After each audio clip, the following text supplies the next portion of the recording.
visible à l'électrocardiogramme. Et bon, j'ai réservé un petit cas clinique à la fin. Hein, c'est un cas clinique bon, de malade qu'on a reçu dans notre service, quoi. Pour cela, bon, on commence d'abord avec la définition. L'ECG, c'est un enregistrement électrique du cœur. C'est aussi simple que ça. Bon, il y a certaines qui le définissent comme une différence de potentiel entre la membrane au niveau des myocytes cardiaques. Le Holter ECG, c'est un enregistrement sur 24 heures de l'activité électrique du cœur. Il est important dans certaines pathologies, dans certains dépistages, on peut être amené à faire un Holter ECG à nos malades. Et l'ECG d'effort, c'est l'enregistrement de l'activité au cours d'un effort. C'est surtout important dans la situation de visites d'aptitude sportive qui peut déceler certaines troubles du rythme ou bien troubles de la condition chez les malades. C'est souvent demandé dans le cadre sportif, dans les écoles de foot, dans les centres de formation également. Je tenais juste à donner les définitions, mais notre cours sera surtout consacré à l'ECG en tant que tel. Comme je l'ai dit au début, c'est un examen primordial en cardiologie et qui est accessible vu le coût de l'ECG par rapport à d'autres explorations comme l'échographie cardiaque. Donc l'ECG est plus accessible. Maintenant, parfois, ça peut être difficile de réalisation chez les nourrissons et les jeunes enfants parce qu'il faut que l'enfant soit calme. Il faut que l'enfant ne bouge pas trop, sinon ça peut entraîner des artefacts et autres, on peut fausser les résultats. D'habitude, c'est ce qu'on fait en salle d'ECG. On essaie de le faire après un biberon ou bien un repas.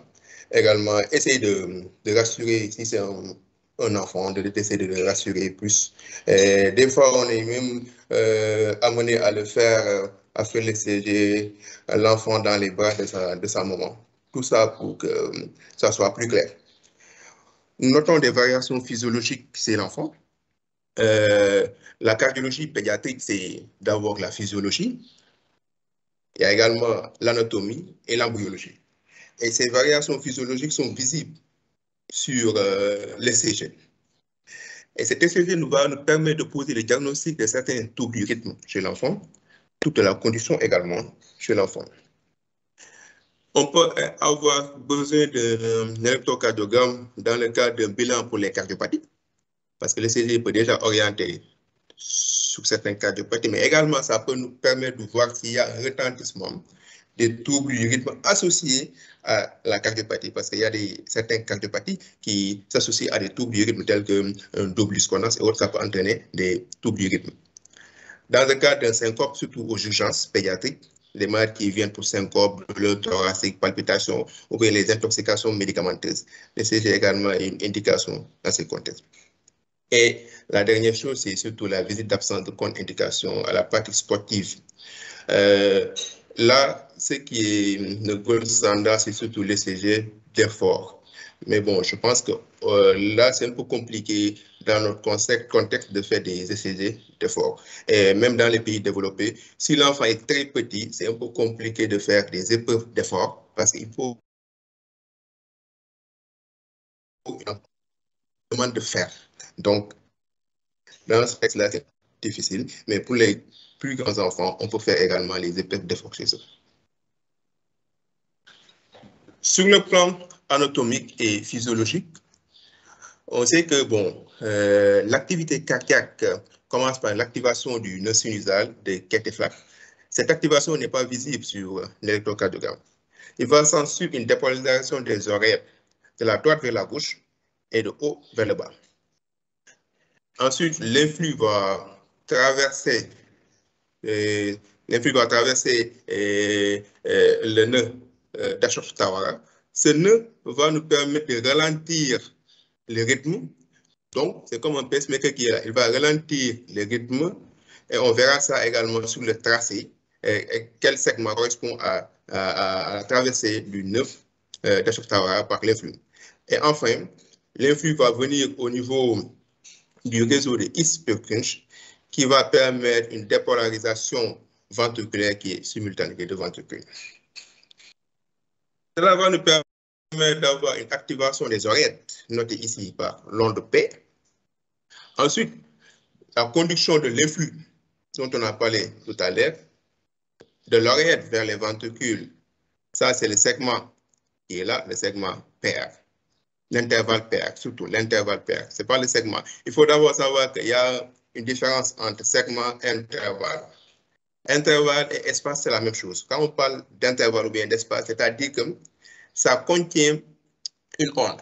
Par exemple, quand on parle d'espace ou d'intervalle P, ça commence du début de P jusqu'au début du Q, du QS. Mais quand on parle de segment PQ ou bien PR, là, c'est juste après l'onde P, là, jusque-là. Je ne sais pas si vous voyez bien le curseur. Donc ça, c'est la conduction. C'est le nœud d'Ashoktawa qui est responsable de ça, qui gère ça, la conduction auriculoventriculaire. Quand il y a un problème ici, on peut avoir certains troubles de la conduction, qu'on verra plus tard. Après, il y a l'activation du complexe QRS qui correspond à la dépolarisation des ventricules. La dépolarisation des ventricules notée ici par le complexe QRS. Et enfin, la repolarisation des ventricules qui est le segment ST et l'onde T. On peut avoir une onde U, mais cette onde U, on ne sait pas exactement son rôle, son origine. Donc, ce qui est classique, c'est l'onde P, qui est la dépolarisation des oreilles. Ensuite, on a l'intervalle PR, ou bien espace PR. Ensuite, on a le QRS, qui est là, qui correspond à la dépolarisation des ventricules. Et enfin, nous avons l'intervalle, le segment ST et l'onde T, qui correspondent à la repolarisation des ventricules. Ça, c'est important à comprendre parce que les différentes pathologies vont être liées à ces anomalies-là. Comment se fait l'enregistrement de ECG?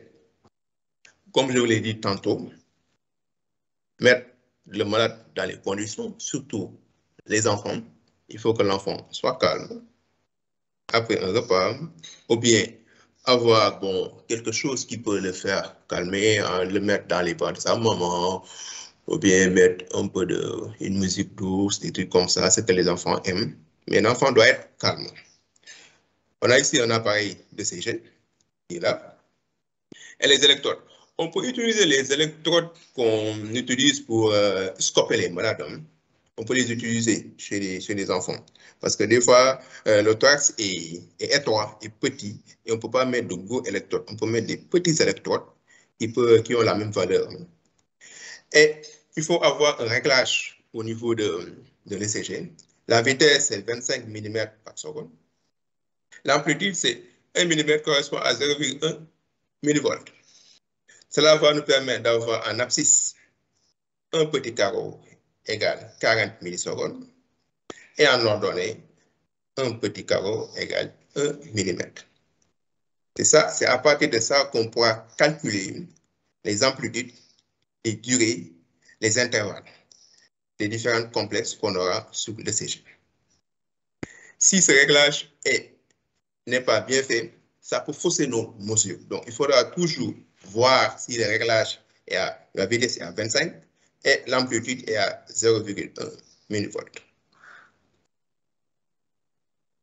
Ici, on a, je n'ai pas pu avoir d'image d'un enfant, mais c'est juste un chat.